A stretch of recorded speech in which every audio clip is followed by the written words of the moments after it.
সারা রাত দাঁড়িয়ে থাকলাম, কিন্তু তাদের ঘুম ভাঙাতে পারলাম না। কারণ আমি জানি, মা বাবার সন্তুষ্টিতেই আল্লাহর সন্তুষ্টি। আজ যে পথ অচল মনে হচ্ছে, ইখলাসপূর্ণ আমল সেই পথও খুলে দেবে।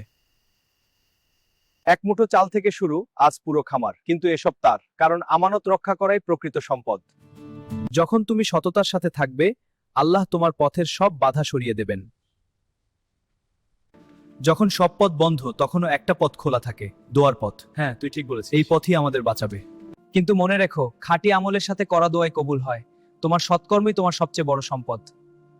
পাথর যত বড়ই হোক, হতাশ হইনি, কারণ জানি বিপদের সময় সবর ও সৎকর্মই আসল হাতিয়ার। তুমিও যখন আটকে যাবে, মনে করিও তোমার ভালো কাজগুলোই তোমাকে বাঁচাবে। সবচেয়ে কঠিন মুহূর্তে সবচেয়ে সহজ সিদ্ধান্ত হারাম, কিন্তু ইমানদার দাঁড়িয়ে যায়। একবার দাঁড়ানোর সাহস দেখাও, আল্লাহ তোমাকে চলার শক্তি দেবেন। সারা রাত ক্ষুধার্ত বাচ্চা কাঁদল, কিন্তু আগে পিতামাতা। এই একটা রাতের ত্যাগই আজ মুক্তির কারণ। তোমার মা বাবার খেদমতেই তোমার জান্নাতের চাবি। তিনটা আমল, তিনটা দোয়া, পাথর সরে গেল। এই শিক্ষা মনে রেখো, সৎকর্ম কখনো বৃথা যায় না। আজ না হোক কাল, দুনিয়ায় না হোক আখিরাতে, ফল পাবেই পাবে। তাই আমল করতে থাকো, আল্লাহর উপর ভরসা রাখো।